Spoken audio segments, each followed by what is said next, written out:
Harry Truman. Trabalho realizado por Érica, Francisco, Gustavo, Margarida e Leonor. Harry Truman nasceu no dia 8 de maio de 1884, em Lamar. É o filho mais velho de John Anderson Truman e Martha Ellen Young Truman. Os seus pais escolheram o nome Harry em homenagem ao seu tio da parte da mãe, Harrison Harry Young. Truman tem também dois irmãos, John Vivian, nascido em 1886, e Mary Jane, em 1889. Apesar do que possam pensar, John Truman nem sempre teve uma vida na ribalta. Inicialmente era um agricultor e um negociante de gado. A sua família viveu em Lamar até Harry Truman ter 10 anos e mudaram-se para uma fazenda perto de Harrisonville. Logo a seguir a isso, foram até Belton e depois para uma propriedade dos seus avós, em Grandview.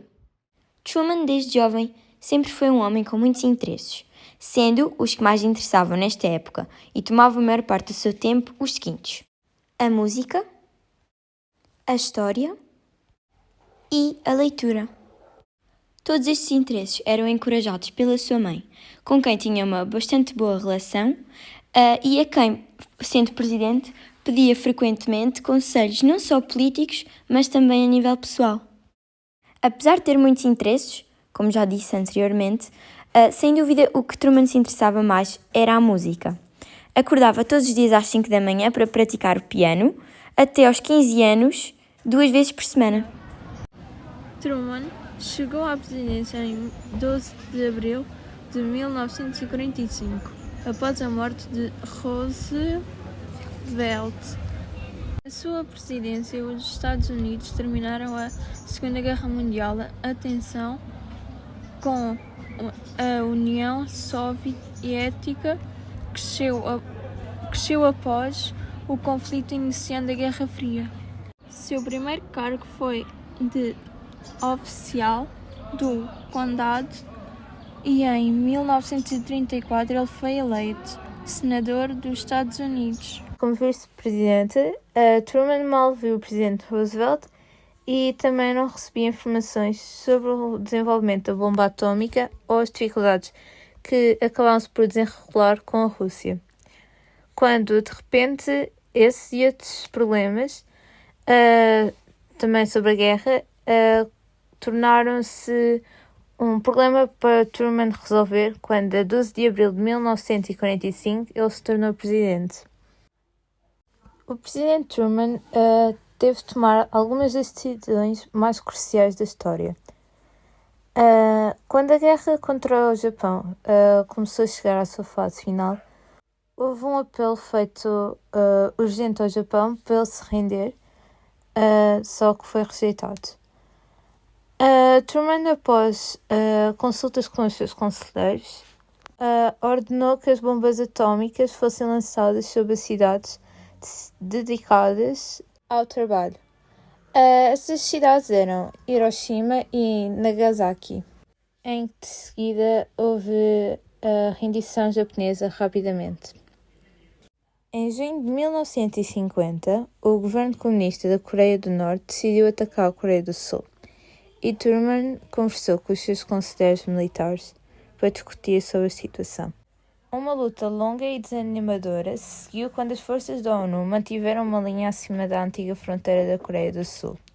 Truman manteve a guerra limitada, pois não queria arriscar que houvesse um grande conflito com a China nem com a Rússia. No meio da conferência, os seus líderes das três potências aliadas concordaram na emissão de um documento conjunto.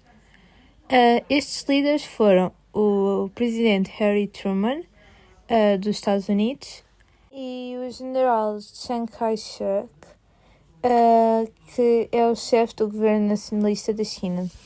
Sendo que a União Soviética decidiu não participar na elaboração deste documento, pois ela não se encontrava em guerra com o Japão. Agora vamos falar sobre a Declaração de Potsdam.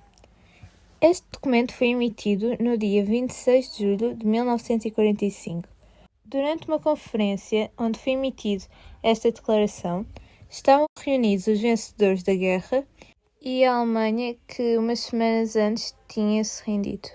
Mas mesmo esta vitória nos aliados da Europa não significava que tinha acabado a guerra, pois reunidos os vencedores da guerra e a Alemanha, que umas semanas antes tinha-se rendido. Mas mesmo esta vitória nos aliados da Europa não significava que tinha acabado a guerra, pois uma vez estava a avançar o conflito entre o Pacífico e o Japão. O que dizia a declaração? O documento exigia a rendição de todas as forças armadas japonesas e anunciava a ocupação militar de parte do país pelos aliados, assim como a limitação da sua soberania em termos a anunciar e a decidir posteriormente. A linguagem era ambígua e pouco clara sobre a forma como essa ocupação iria ter lugar, e acerca do modo como poderia ser exercido. Isto é, continuaria a existir um governo nacional e se a figura do imperador seria afetada. No entanto, a declaração especificava que não era a intenção dos aliados destruir a nação, mas apenas perseguir os criminosos de guerra. A liberdade de expressão, a liberdade religiosa e os direitos humanos seriam respeitados e o Japão teria direito a desenvolver a sua economia e a participar no comércio internacional. Por fim, os aliados comprometiam-se a retirar as suas forças do Japão logo que estes objetivos fossem cumpridos. Para todos os efeitos, tratava-se de um ultimato. Os seus termos não estavam sujeitos a negociações e declarações. Afirmava claramente que, caso fosse rejeitada, o Japão estaria sujeito a uma... Qual foi a resposta dada? Esta declaração foi divulgada na noite dia 26 e transmitida via rádio ao Japão, não só na língua oficial, mas também em inglês.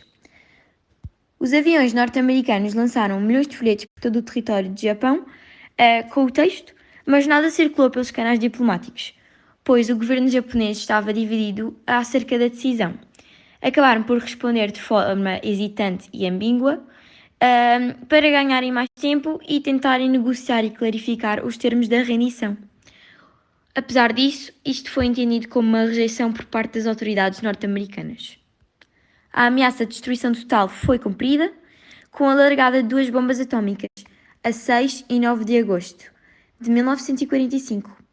Neste último dia, dia 9, a União Soviética declarou guerra ao Japão. políticas do seu antecessor, mas logo que desenvolveu as suas.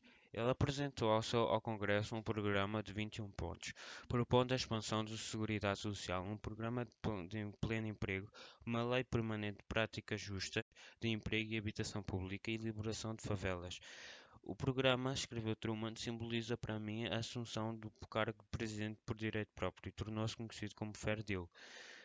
Perigos e crises marcaram o cenário estrangeiro quando Truman fez campanha com sucesso em 1948. Nos assuntos estrangeiros, ele já estava fornecendo a sua liderança mais eficaz. Em 1947, quando a União Soviética pressionou a Turquia e, através de guerrilheiros, ameaçou dominar a Grécia, ele pediu ao Congresso para ajudar os dois países, enunciando o programa que leva o seu nome, a doutrina de Truman. Quando os russos bloquearam os setores ocidentais de Berlim em 1948, Truman criou um transporte aéreo maciço para abastecer os berlinenses, até que os russos recuaram. Enquanto isso, ele estava a negociar uma aliança militar para proteger as nações ocidentais, a Organização do Tratado do Atlântico Norte, criada em 1949.